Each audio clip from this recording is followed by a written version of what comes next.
Œuvre sociale du président de la transition, le colonel Assimi Goïta fait don de kits alimentaires et scolaires aux veuves militaires et orphelins de la 3e région militaire de Kati. La place d'armes de Kati a servi de cadre pour la remise. Recrutement dans l'armée, l'engouement est grand chez les jeunes. Ils ont pris d'assaut ce matin gendarmerie, commissariat de police et protection civile. Moussa Papa Aidara a fait le constat dans la ville de Bamako. Elle est transmise par l'homme à travers la piqûre du moustique Aedes. Il s'agit de cette maladie appelée dengue. Les acteurs de santé attirent l'attention de la population. Actuellement, quelques cas sont enregistrés à l'hôpital du Point G. Le diagnostic de cette maladie se fait par une analyse sanguine. Koumba Sissé nous donne plus de détails dans Focus Santé en fin d'édition. Bienvenue dans la grande édition, mesdames, messieurs, bonsoir. Le Premier ministre a reçu en audience l'ambassadeur de Palestine au Mali. Avec ce diplomate, il a été question du renforcement de la coopération entre les deux pays. Aussi, dans les échanges, ils ont mentionné la situation de belligérance entre la Palestine et l'Israël. Hadi Chebli est au micro de Alousseni Touré. Tout d'abord, je tiens à renouveler mes remerciements à son Excellence, Monsieur le Premier ministre, de m'avoir accordé cette audience pour pouvoir lui briefer sur la situation en Palestine. Parce que ma direction, mon président, mon Premier ministre, mon ministre m'ont demandé de venir voir son Excellence, Monsieur le Premier ministre et le ministre des Affaires étrangères pour parler des crimes israéliens commis dans le peuple palestinien et pour remercier le Mali pour sa position qui a toujours soutenu la cause palestinienne, que ce soit la position officielle ou même de la population malienne qui a toujours dit un Palestinien il est chez lui ici au Mali et comme nous on dit un Malien il est bienvenu chez lui en Palestine. Deuxièmement, ensuite on a discuté des questions de renforcer la coopération bilatérale dans plusieurs domaines et on a exploré la situation politique régionale et internationale. Son Excellence, Monsieur le Premier ministre, m'a demandé de transmettre et de reconfirmer la position de Mali à ma direction en Palestine. Et également, on a parlé de sujets d'intérêt commun, domaine de la santé et de l'agriculture. À présent, cette action de solidarité, du réconfort pour les veuves militaires et orphelins de la 3e région militaire de Kati. Ils ont reçu ce matin des kits alimentaires et scolaires de la part du président de la transition, le colonel Assimi Goïta. La cérémonie de remise a eu lieu sur la place d'armes de Kati. C'était en présence de Fousseni Tunkara. Des mains du conseiller spécial du président de la transition et de certaines autorités du cercle de Kati, les veuves des militaires et orphelins de la 3e région militaire reçoivent des kits alimentaires et scolaires. Le geste traduit toute la sympathie du chef de l'État envers ses femmes et ses enfants. Cette donation est composée de 200 sacs de 50 kg de riz, 200 sacs de 50 kg de mil, 200 cartons de pâtes alimentaires, 200 bidons d'huile de 20 litres et 200 kits scolaires. Cet esprit philanthropique, altruiste, patriotique mérite d'être apprécié à sa juste valeur et encouragé par nos actes de tous les jours. Cet exemple, estime le préfet de Kati, doit être une source de motivation pour soutenir cette dynamique de solidarité enclenchée par les autorités de la transition. Je profite de cette occasion pour inviter les personnes de bonne volonté d'aider l'État à travers des activités de ce genre pour que la solidarité, qui est une pratique légendaire dans notre pays, ne soit pas un vain mot. Les œuvres sociales du président de la transition vont continuer. Et le président l'a dit, aucun Malien ne sera oublié. Tant qu'il pourra aider, il aidera, Inch'Allah. L'équipe de la présidence dépêchée pour la remise a été chargée par les autorités administratives et politiques de Kati ainsi que les bénéficiaires de transmettre toutes leurs reconnaissances au chef de l'État pour ses actions humanitaires. Solidarité toujours, le président de la transition dans le cadre de la célébration, en tout cas de la 28e édition du mois de la solidarité et de la lutte contre l'exclusion, vient de mettre à la disposition du service social des armées des kits alimentaires et scolaires destinés aux veuves, aux blessés et orphelins des militaires et paramilitaires de Bamako. La remise s'est déroulée sur la place d'armes du 34e régiment du génie militaire. Le point avec Aridou Martina. Mois de la solidarité et de la lutte contre l'exclusion, les œuvres de bienfaisance du président de la transition se poursuivent. Des kits alimentaires composés de 200 sacs de 50 kg de riz, 200 sacs de 50 kg de mil, 200 cartons de pâtes alimentaires, 200 bidons d'huile de 20 litres pour les veuves et les blessés de guerre et 200 kits scolaires pour les orphelins des militaires et paramilitaires du district de Bamako. Un élan de solidarité qui témoigne l'engagement du chef de l'État à vouloir œuvrer pour le bien-être des veuves et orphelins de nos braves militaires tombés dans l'exécution de leur mission patriotique. Dit au président de la transition, chef de l'État, son excellence le colonel Assimi Goïta et son équipe chargée des œuvres sociales, que votre donation d'aujourd'hui est la traduction de votre volonté d'améliorer la vie de ces familles, de nos compagnons d'armes qui ont besoin d'être soutenus pour continuer à vivre décemment. Par conséquent, ce geste de cet après-midi vient au bon moment et permettra sans nul doute d'alléger la souffrance de ces nombreuses familles, de nos illustres disparus, ainsi que celles de nos blessés de guerre en difficulté. Très ému de cette action de solidarité, voire humanitaire, Traoré Mariam Koné, au nom des bénéficiaires, a rendu un vibrant hommage au président de la transition pour ses nombreuses actions de bienfaisance à leur endroit. Le président a jugé nécessaire de venir remettre des dons constitués de vivres et de kits scolaires aux veuves militaires. C'est pour leur dire que le pays ne va pas les oublier. Lui en premier, il ne va pas les oublier et ses enfants auront comme père tout le Mali et lui en premier. C'est montrer sa solidarité et son patriotisme envers tout le peuple malien. Structure œuvrant quotidiennement pour l'amélioration des conditions de vie et l'épanouissement des militaires et leurs familles, la direction du service social des armées n'a pas manqué de formuler des vœux lors de la cérémonie afin que de telles actions se pérennisent davantage. Parlons sécurité. Le dépôt des dossiers pour le recrutement dans l'armée a commencé aujourd'hui. La mobilisation est visible partout dans la ville de Bamako, que ce soit à la gendarmerie, au commissariat de police ou à la protection civile. Les jeunes étaient massivement présents. Regardons ensemble le constat de Moussa Papaïdara et Sidiki Koulibaly. Sous un soleil de plomb, assis à même le sol, la chaleur ne semble pas faire son effet à l'ambition affichée sur les visages des postulants. Si la discipline reste visible à l'intérieur, la foule est difficile à contenir devant la gendarmerie de Faladjé, créant d'ailleurs un embouteillage monstre. Le colonel Koné, accompagné de ses agents, essaye de faire de son mieux.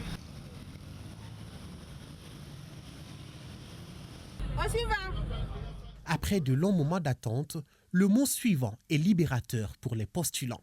C'est un soulagement pour moi. Depuis hier, vers 19h, on est là. C'est maintenant que je viens de déposer mes dossiers. À quelle heure? À peu près 10h maintenant. On est prêt pour prendre les armes, aller combattre avec les terroristes. Je suis là pour ça.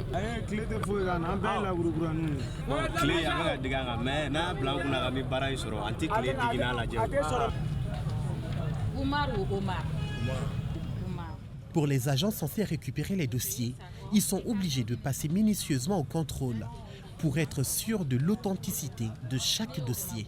Les agents d'encadrement aux aguets pour maintenir l'ordre, mais souvent l'attente crée des tensions.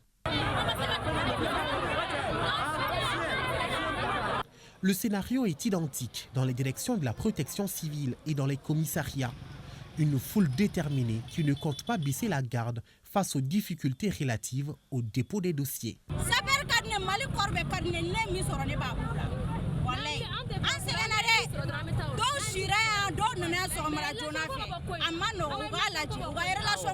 Ça, c'est leur propos, mais de toutes les façons, nous sommes en train de veiller sur ça, puisque nous avons des éléments qui sont là en train de surveiller de temps en temps, voir les anomalies. Et moi-même, je suis présent ici, je suis avec eux. Mais nous continuons à communiquer avec eux, les sensibiliser. S'il s'agit de déposer les dossiers, chacun déposera son dossier sans problème, puisque nous sommes là de 7h30 jusqu'à 16h, 16h30.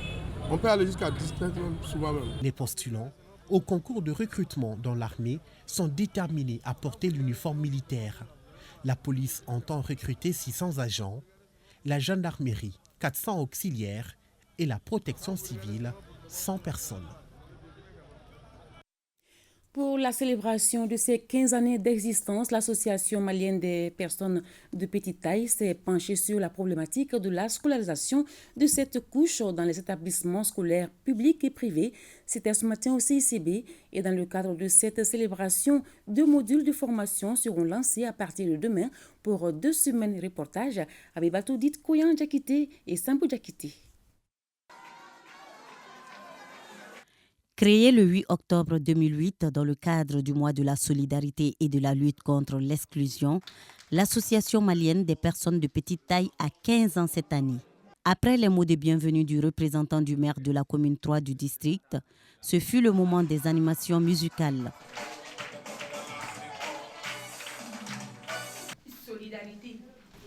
On te prononce à longueur de journée dans notre bouche pendant les catastrophes naturelles, pendant les grandes fêtes religieuses et même pendant le mois d'octobre. La présidente de l'association, Mme Diara Kadibari, a fait le résumé du bilan annuel des activités de l'AMPPT et elle a surtout mis l'accent sur le thème de la conférence débat du jour.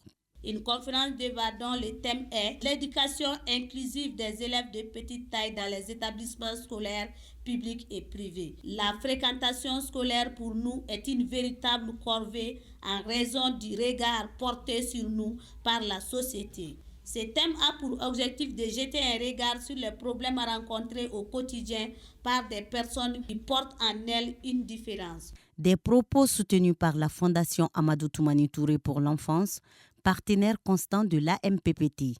Il est dans l'intérêt de tous que les enfants vivant avec handicap dans notre société puissent jouer un rôle à part entière. L'école élargit quant à elle les horizons de tous les enfants et permet aux enfants vivant avec handicap de réaliser leurs ambitions. Pour qu'une éducation soit de qualité, il y a des paramètres sur lesquels il faudrait travailler. Le paramètre personnel enseignant, le paramètre aménagement raisonnable, le paramètre outils pédagogiques et tant d'autres. La MPPT lutte au quotidien contre l'exclusion avec comme objectif plus de justice sociale pour plus de solidarité et d'équité. Petite taille, grande âme. Partage de bonnes pratiques en faveur de l'autonomisation des femmes, l'accès à l'entrepreneuriat et le processus de récupération post-Covid-19, c'est le thème d'une rencontre, une initiative du réseau des femmes opératrices économiques du Mali, Rifoué, et ses partenaires à l'endroit de ses membres venus des régions du pays. Compte rendu Inabar. L'exercice de ce lundi vise à échanger avec les femmes opératrices économiques sur le processus post-Covid-19. Car ces femmes entrepreneurs ont été très touchées par la pandémie du Covid-19. La rencontre a pour but de trouver des solutions à la problématique.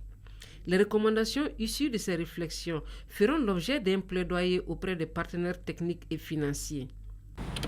Notre réseau entend créer un cadre d'échange et de discussion en vue de rechercher des pistes de solutions aux difficultés, tracer les sillons de perspectives prometteuses pour les opératrices économiques du Mali, groupe singulier, particulier, dans le général des opérateurs économiques.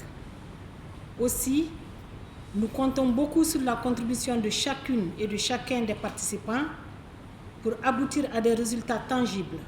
Au Mali, les femmes occupent une place importante dans le secteur privé. Selon le président du CNPM, en 2018, l'Agence de promotion des investissements a recensé 1313 créations d'entreprises opérées par les femmes.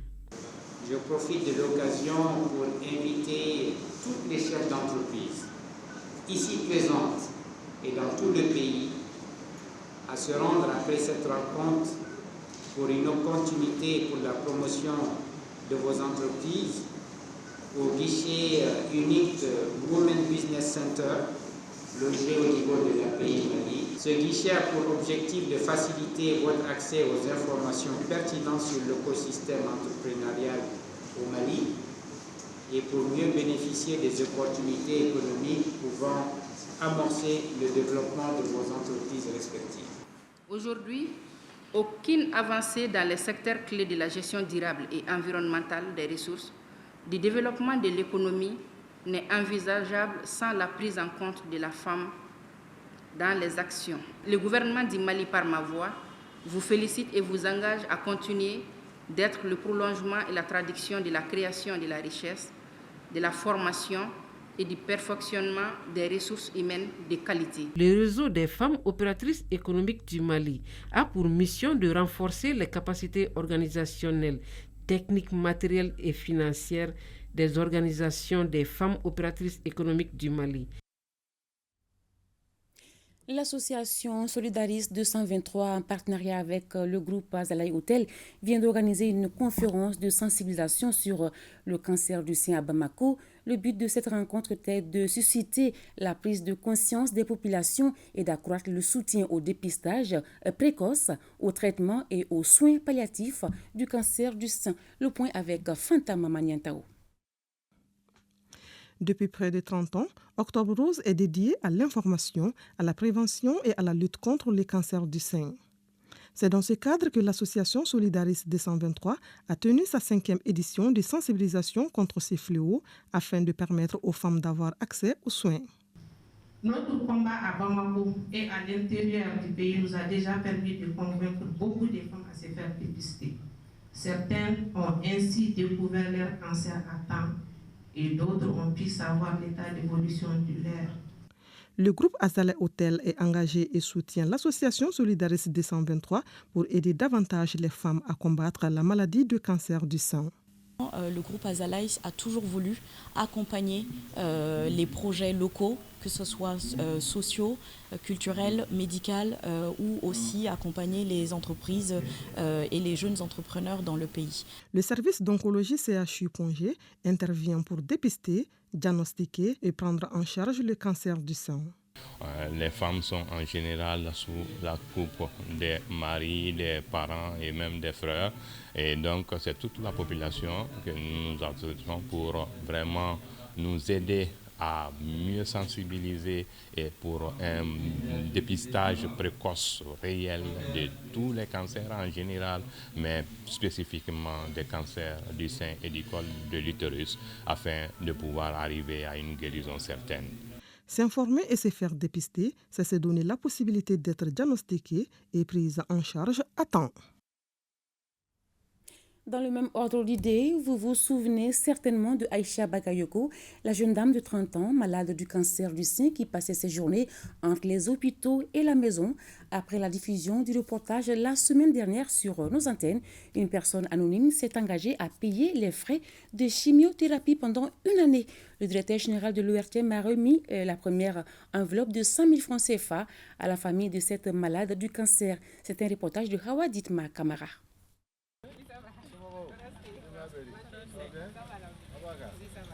Un cadeau du ciel. Aïcha vient de recevoir la somme de 100 000 francs CFA d'une donatrice.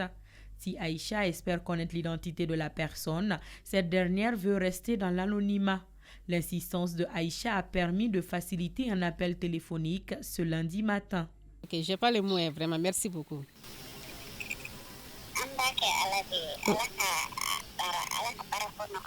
La mécène s'engage ainsi à prendre en charge les frais de chimiothérapie pendant une année, ce qui fait un montant de 1 200 000 francs CFA en raison de 5 000 francs CFA par mois.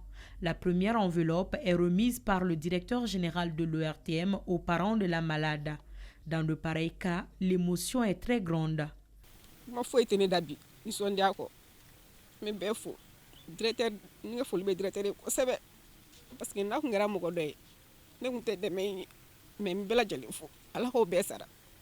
Je voulais vraiment saluer cette très bonne volonté qui a accepté aujourd'hui de venir appuyer les efforts d'Aïssata. Vous avez vu toute l'émotion qu'il a traversée tout à l'heure et qui nous a traversé d'ailleurs parce que Elle vit avec une maladie qui n'est pas facile. Je le disais tout à l'heure à ses parents que le plus difficile dans notre pays, c'est le regard des autres. Et parvenir à transcender ce regard-là, c'est vraiment une grande victoire. Elle l'a fait, elle a accepté à travers l'association de venir témoigner justement devant notre écran, devant notre caméra, pour expliquer aussi toutes les difficultés qu'elle avait. Nous sommes là aussi au RTM pour soutenir des initiatives du genre.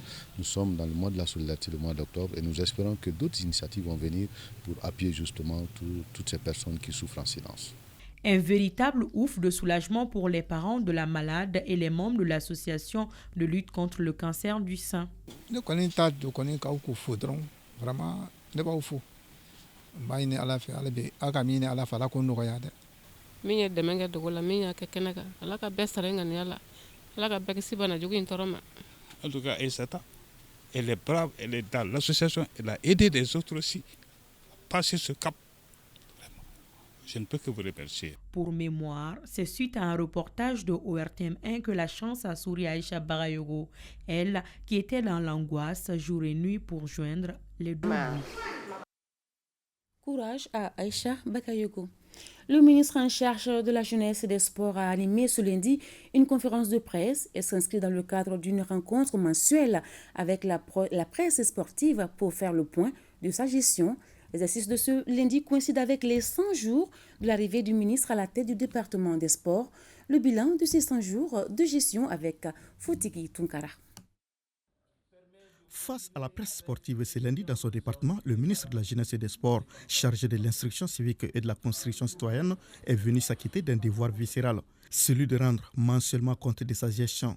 L'exercice de ce lundi, rendez-vous du mois d'octobre, coïncide avec les 100 jours de l'arrivée du ministre à la tête du département des Sports. En 45 minutes chrono, le temps d'une mi-temps en football, le ministre Abdul Kassim Ibrahim Fomba fait le point des activités réalisées depuis sa prise de fonction en juillet dernier. Du lancement de l'atelier d'appropriation de la brigade citoyenne à la mise en place de la commission Cannes, en passant par la relance du camp national des pionniers, l'organisation des vacances citoyennes, la journée du drapeau national, la retraite du flambeau, le suivi et l'accompagnement des jeunes, la dynamisation du CNJ, la marche sportive citoyenne et la rénovation de certains stades, les engagements sont presque tous honorés. Dès le départ, nous avons parlé des axes, des 3 axes. Le premier axe, pour rappel, c'est jeunesse et citoyenneté face au Barane Dioro. Le deuxième axe, c'est le village des opportunités. Et le troisième axe, c'est le sport citoyen.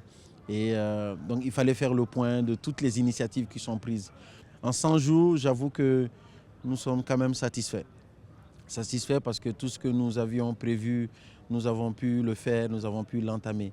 Les préoccupations des confrères tourneront essentiellement autour des questions relatives aux actions entreprises pour régler les litiges et clivages au niveau de certaines fédérations, les arriérés des salaires de certains entraîneurs, la fermeture de certains stades de football et le sort du président de la Fédération malienne de football en détention préventive, entre autres.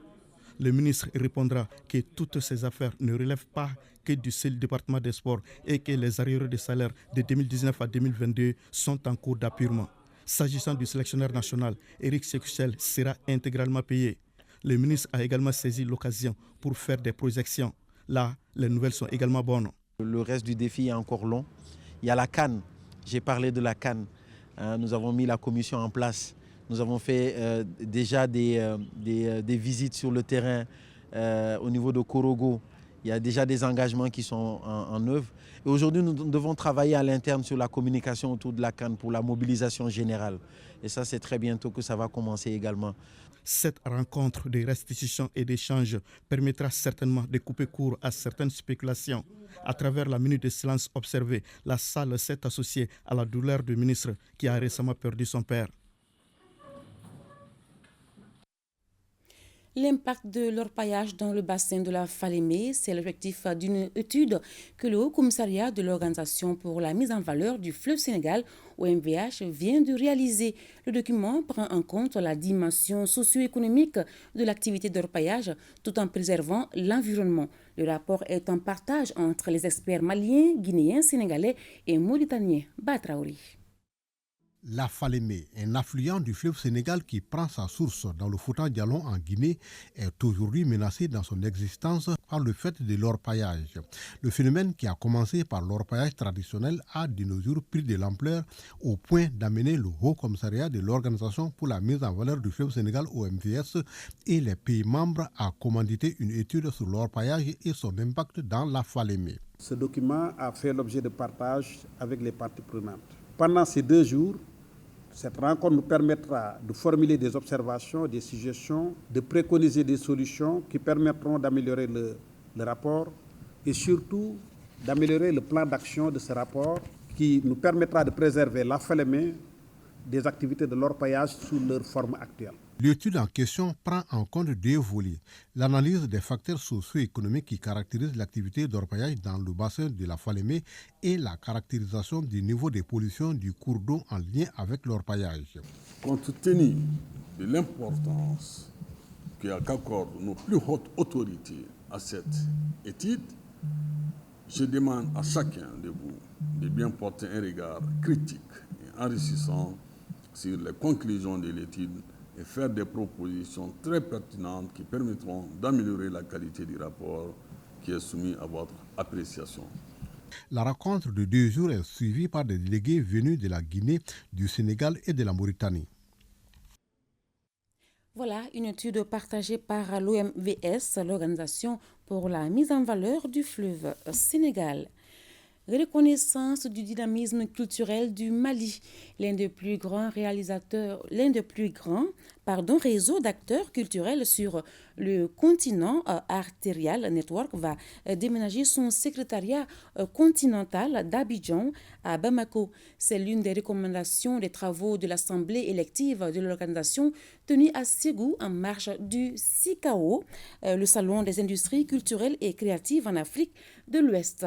C'est l'Afrique de l'Ouest à travers Alassane Babilas Ndiaye du Sénégal qui remplace l'Afrique du Nord à la tête du réseau Arterial Network. Cheikh Oumar Sangaré et Adama Kamara des retours de Ségou.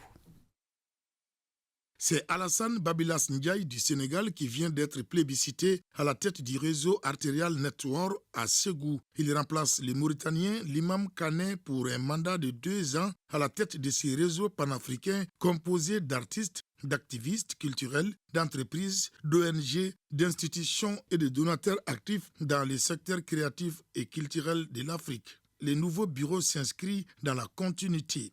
Donc nous allons travailler aussi main dans la main avec l'ancienne équipe et mener de nouveaux combats. Sur ce nouveau saut des industries culturelles créatives, il y a de nouveaux projets qui vont naître. Il y a pas mal de challenges qui sont devant nous et avec l'équipe qui vient d'être mise en place, nous allons travailler à atteindre tous ces challenges-là, à les réussir. Pour soutenir l'industrie culturelle continentale, Arterial Network opère dans les plaidoyers, le renforcement des capacités, l'accès au marché, la gestion des connaissances et la diffusion de l'information. Aujourd'hui, nous pouvons dire que nous sommes satisfaits d'avoir amorcé, en tout cas, un certain nombre de chantiers, dans le sens où Arterial est aujourd'hui présente à l'UNESCO, au comité de liaison, ONG en partenariat officiel avec l'UNESCO. Nous sommes dans les chantiers, les consultations mondiales par rapport à l'inclusion d'un objectif spécifique à la culture dans les ODD. 3 recommandations fortes ont été formulées à la fin des travaux. 1. Dissocier les postes de président de celui des représentants des régions. 2. Créer un comité de sages composé par les anciens présidents. 3. Déménager le secrétariat continental d'Arterial Network d'Abidjan à Bamako pour améliorer la fonctionnalité du réseau. Nous restons à Ségou. Meeting de soutien à la transition et aux forces armées maliennes ce week-end à Ségou. Ce meeting qui a mobilisé les populations de Ségou et d'ailleurs est organisé par la synergie des associations, des groupements religieux et de la société civile de la 4e région. Compte rendu Amédou Diallo. À travers ce meeting, la synergie des associations, des groupements religieux et de la société civile de Ségou s'est mobilisée pour son soutien à la transition et aux forces armées maliennes. Par ce meeting, nous, population de Ségou, réitérons notre soutien indéfectible et notre accompagnement sans faille au président Assimi Goïta, aux autorités de la transition et aux forces de défense et de sécurité du Mali, les FAMA. Les FAMA de Kaï à Kidal demeurent la seule urgence du moment et non les élections. Cette mobilisation a regroupé plusieurs personnalités venues de Bamako et de certaines localités du Mali. Tour à tour, ces représentants ont tous réaffirmé leur soutien à la transition et aux forces armées maliennes. Ce communiqué, la conférence des présidents de la coalition des forces patriotiques COFOP a suivi avec consternation et surprise les déclarations outrancières de M. Sébastien Lecornu, ministre des Armées françaises, devant le Sénat français, à des propos attentatoires à la souveraineté et l'intégrité des Mali libres et souverains. M. Sébastien Lecornu, dans des idées et raisonnements diplomatiquement discourtois, n'a pas considéré que le peuple malien a relégué dans les profondeurs des abîmes de l'histoire son triste passé du pays colonisé pendant plus de 70 ans par la France colonialiste. Ce passé à jamais révolu demeurera dans la gorge d'individus comme M. Sébastien Lecornu qui continueront à ressasser rancune et regrets d'un passé condescendant et rétrograde. La COFOP assure le gouvernement de transition de son soutien total et indéfectible dans la mission hautement patriotique de consolidation de la souveraineté et de l'intégrité des Mali libres et prospères. Dans le souci de promouvoir une gestion appropriée des alertes et les questions liées aux déplacés, une mission nationale conjointe de OCHA et l'équipe de coordination des réponses rapides a rencontré le gouverneur de la région de Tombouctou. Les échanges se sont élargis aux contraintes rencontrées par les humanitaires. Le reportage de Najim Baba Sissi. Cette mission conjointe, OCHA avec l'équipe de la coordination des réponses rapides, voulait s'assurer de la situation des alertes dans le cadre humanitaire, mais aussi la gestion des flux des déplacés dans la région de Tombouctou. Au bout des échanges avec l'équipe régionale pilotée par le gouverneur, la délégation exprime toute sa satisfaction suite aux assurances obtenues. Nous apprécions beaucoup la manière dont les échanges sont déroulés. Nous avons reçu des assurances de sa part, comme quoi en fait ce n'est pas une nouvelle structure qui est créée, mais c'est plutôt l'intégration et l'implication de l'autorité dans la structure, afin de nous aider à résoudre les problèmes liés aux fausses alertes qu'elles ne se sont de recevoir. Cette année, c'est tellement particulier. Nous avons rencontré les problématiques accès les déplacements des populations, mais pour le moment, on se trouve dans une situation tellement difficile avec beaucoup de patients en besoin. Dans cette situation, le gouvernement lui-même, il a montré son intérêt de rester côté des communautés humanitaires pour nous accompagner, pour qu'on arrive là où il y a des populations en besoin. La rencontre a été fructueuse à la fois pour les partenaires et aux acteurs régionaux qui ont émis des attentes et suggestions afin d'accélérer le processus d'acheminement des assistances dans des délais raisonnables. Toujours à l'intérieur du pays, en 5e région, Dr Moussa Mamadou Diallo est reconduit à la tête du conseil patronal régional pour un mandat de 5 ans. C'était à l'issue d'une assemblée élective au 8e Mopti, Aminata Touré. Passer en revue les activités réalisées par le bureau sortant, définir les perspectives pour l'avenir et procéder au renouvellement de l'équipe dirigeante, voilà quelques temps forts de cette assemblée générale de renouvellement du bureau du conseil patronal de la région de Mopti.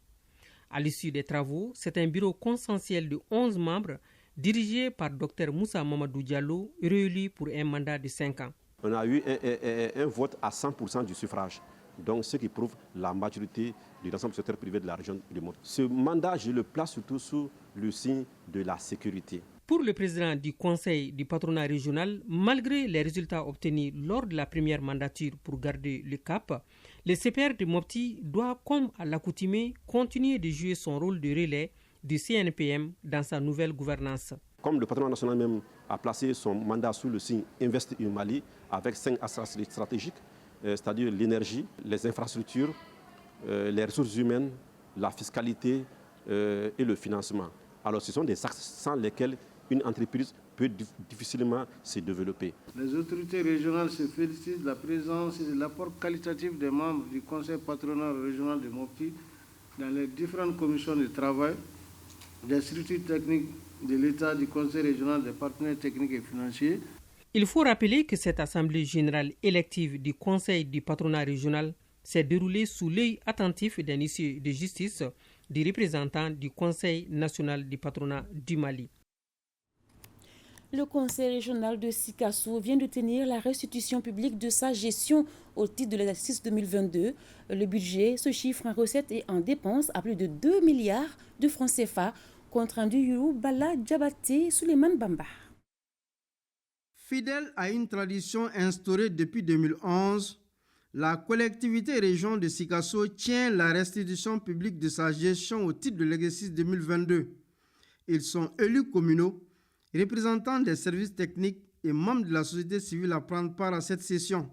Les principaux objectifs visés sont entre autres communiquer sur la vision du schéma régional d'aménagement du territoire, le SRAT, les orientations du plan stratégique de développement régional, le PSDR, partager l'état de mise en œuvre des recommandations de la restitution publique passée, restituer les comptes administratifs de l'espace budgétaire écoulé, renforcer le dialogue entre le conseil régional et les acteurs de développement régional, renforcer la confiance entre le conseil régional et les citoyens et recueillir les attentes des populations.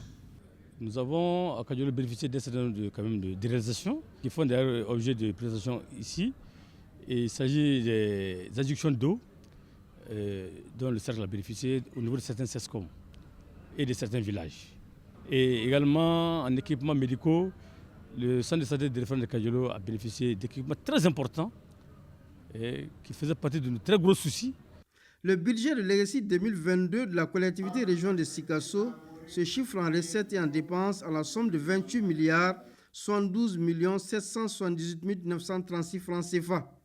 Cette enveloppe a servi à l'exécution de la dotation générale de la décentralisation, l'État à travers l'ANCT, le Conseil régional, le Fonds de développement durable, entre autres. Toutes les collectivités territoriales doivent se prêter à cet exercice démocratique, gage d'une bonne gouvernance à tous les niveaux. Je félicite donc les collectivités territoriales pour toutes les initiatives entreprises qui vont dans le sens de cette bonne gouvernance, de redevabilité. Cette restitution publique de la gestion de la collectivité région de Sikasso devrait aboutir à des recommandations qui prendront en compte les besoins et les attentes des populations.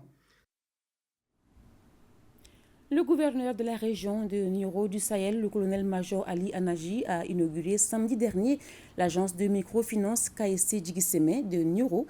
Et l'implantation du service financier va permettre d'aider les personnes à faible revenu à développer leurs activités à travers des épargnes et l'obtention de crédits à moindre coût. De Nioro du Sahel, Moussa Diakité.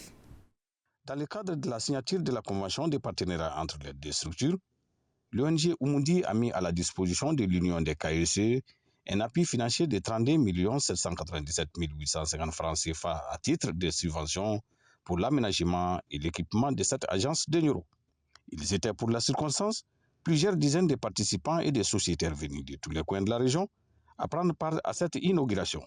Nous sommes très heureux quand même de constater que la KSE a été très bien accueillie au niveau de la région de Nioro du Sahel et nous espérons que la caisse fera long feu au niveau de cette région. Maintenant, le dernier appel que nous lançons, c'est l'accompagnement des uns et des autres, faire de la caisse leur outil de travail afin quand même de se faire financer auprès de la caisse. Après la coupe du ruban symbolique, les autorités régionales présentes à la cérémonie ont eu droit à la visite des locaux comportant une salle de réception, 2 guichets, un bureau de comptabilité, un bureau pour les chefs d'agence et un magasin. À travers les réalisations de la KSC, je peux vous assurer que la KSC de Nioro jouera un rôle prépondérant dans le développement de notre jeune région en contribuant favorablement à la lutte contre la pauvreté par la collecte et la redistribution de l'épargne. J'exhorte vivement les uns et les autres à une adhésion massive. Notons que la caisse de Nioro sera provisoirement attachée à celle de Caïn en attendant son autonomisation. On en vient à la chronique Focus Santé qui nous parle ce soir de la dengue, une maladie qui se transmet par l'homme à travers la piqûre du moustique Aedes. Actuellement, quelques cas sont enregistrés à l'hôpital du Point G. Le diagnostic de cette maladie se fait par une analyse sanguine. Pour plus de détails sur la maladie, Koumba Sissé et Suleiman Diabaté sont allés à la rencontre d'un infectiologue et d'un patient, suivant leur compte-rendu. La fatigue, c'est surtout l'épuisement total. Il y a aussi les coups de poignard au niveau du thorax, sous forme de gastrite. Ce sont ces signes qui ont conduit M. Diarra à se faire consulter aux différents centres de santé de Bamako. Au début, il a reçu des traitements contre le palu et l'ulcère d'estomac, mais en vain. Avec les analyses poussées, M. Diarra a été plutôt déclaré personne atteinte de la dengue. Notre malade, en tant que médecin, a voulu s'exprimer sur sa maladie. Je suis là dans le cadre de la prise en charge de la dengue. Au début, il suspectait un palu. La dengue est une maladie qui se transmet principalement par la piqûre du moustique Aedes ou moustique tigre. À la date du 15 octobre 2023, 4 cas de dengue et un suspect sont enregistrés à l'hôpital du Point G. Ce sont des moustiques qui sont rayés, des taches noires, des taches blanches. Ces moustiques ont la particularité de piquer le matin et le soir. Mais dans les endroits ombragés, ceux qui ont beaucoup de jardins dans leur cours, ces moustiques ont la capacité de piquer pendant toute la journée. Quand le moustique pique quelqu'un qui a la dengue, il va prélever le virus de la dengue sur cette personne. Le virus de la dengue va rentrer en développement sur le moustique, se préparer et venir se localiser au niveau des glandes salivaires du moustique. Lorsque ce même moustique pique une personne saine, il peut transmettre le virus à cette personne. Une fois la maladie déclarée, les signes apparaissent. Dans certains cas, il peut y avoir des complications. Vous allez sentir des maux de tête, des douleurs au niveau des yeux. Vous allez sentir de la fièvre, douleur au niveau des muscles, douleur au niveau des articulations. Certains malades peuvent vomir. Et dans les cas les plus graves, quand les malades crachent, c'est du sang.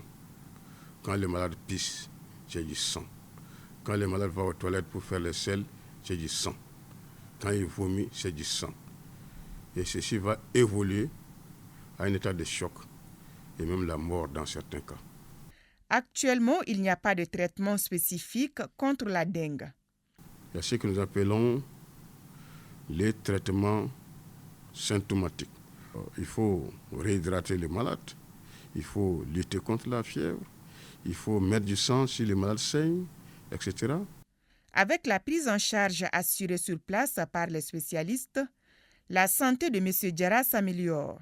Et ça va beaucoup mieux. Depuis que j'ai reçu les premières gouttes de traitement, mon état ne fait que s'améliorer. Aujourd'hui, je remercie Dieu parce qu'il n'y a pas de complications. Pendant le traitement, certaines consignes doivent être respectées afin de protéger l'entourage de la personne infectée. Lorsque on vous a diagnostiqué de la dengue, il faut que les malades acceptent d'être dans un moustiquaire. Parce que pendant la phase de virémie de la maladie, qui dure environ 5 à 7 jours, les virus circulent dans le sang. Lorsque le moustique Aedes vient vous piquer, il peut prélever les virus. Et lorsque ce même moustique pique une autre personne dans votre entourage, il peut transmettre la maladie à cette personne. Aux parents des malades, ce n'est pas une maladie contagieuse. On ne doit pas en avoir peur de ces malades. La maladie ne peut pas se transmettre par contact. Le moustique Aedes, vecteur de la dengue, une fois infecté, garde le virus jusqu'à la fin de sa vie, c'est-à-dire 1 mois selon le professeur Dao. Malheureusement, avant la fin de sa vie, le moustique Aedes transmet le même virus à sa progéniture, d'où la prolifération de cette espèce. La seule solution pour lutter contre la dengue est de se protéger contre la piqûre du moustique Aedes et garder son environnement sain. Voilà, restez vigilants, prenez soin de vous. Fin de cette édition, merci de votre fidélité. À demain, 20h, Inch'Allah.